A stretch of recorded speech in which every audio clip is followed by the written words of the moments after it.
Hi folks, we're going to take a look at page 152, number 7, and it's one of those economics problems where we're increasing or decreasing prices. So bus service carries 10,000 people, okay, and has space for up to 15,000 people per day. Cost to ride the bus now is $20, and if you increase by 50 cents, 200 fewer people will ride the bus. What fare should be charged to get the maximum revenue? And it says here that they must make at least $130,000 in fares to cover operating costs. Okay, so let's put this all together here. So we've got the revenue, which is what we're looking for. And the way we're going to calculate the revenue is we'll take the number of people who take the bus times the price function. Okay, so our first goal is to determine the price function, and since it's linear as it goes up and down regularly with an increase or decrease in fare, so let's determine that. Okay, so they tell us that currently there's 10,000 people who take the service and they pay $20.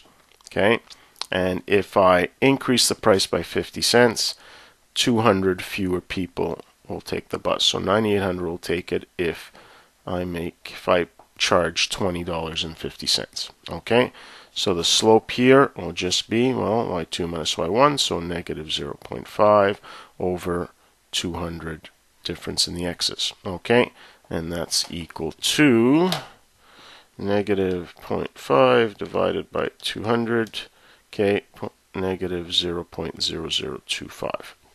Okay, and let's find the equation. So when y is equal to 20, the slope is negative 0.0025, and the x value is 10,000 plus b.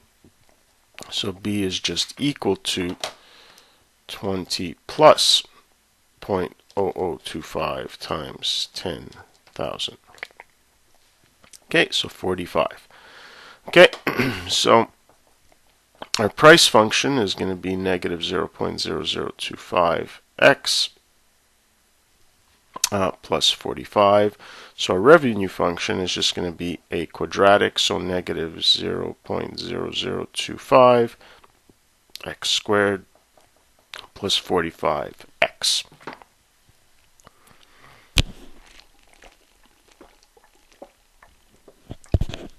Okay, so luckily, the revenue is just a quadratic function, so we know that it is going to have a maximum since the leading coefficient is negative. Okay, and instead of taking the derivative, I'm going to use that trick that that we saw that defined where it's going to have its extreme value. We just have to look at negative b, so negative 45 over 2a, so 2 times negative 0.0025.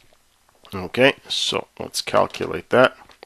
So negative 45 divided by 2 times negative 0.0025. Okay, so here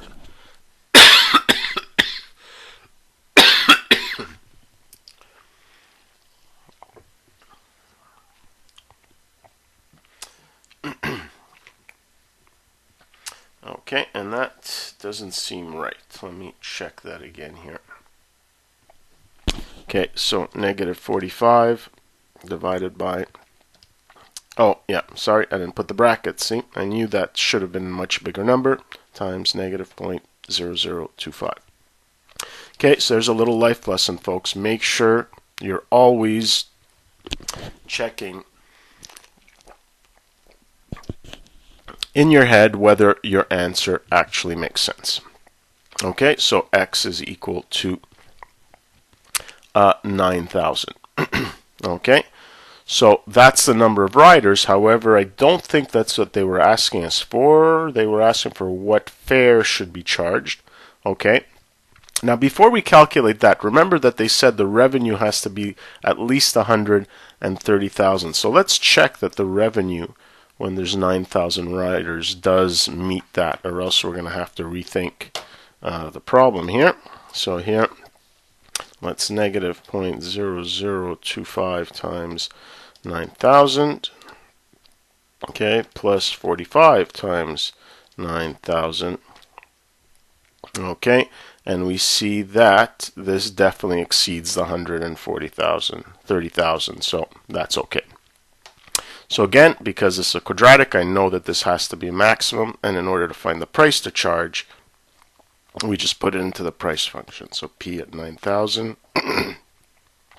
is negative 0.0025 times 9,000 plus 45. And let's see what price we're going to charge.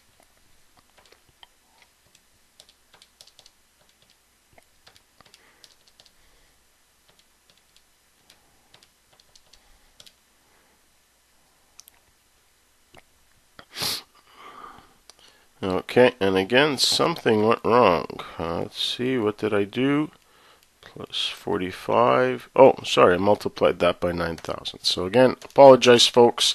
It's getting late, so let's try again. Negative 0.0025 times 9,000. But again, always make sure you think about whether your answer makes sense. Okay, 2250.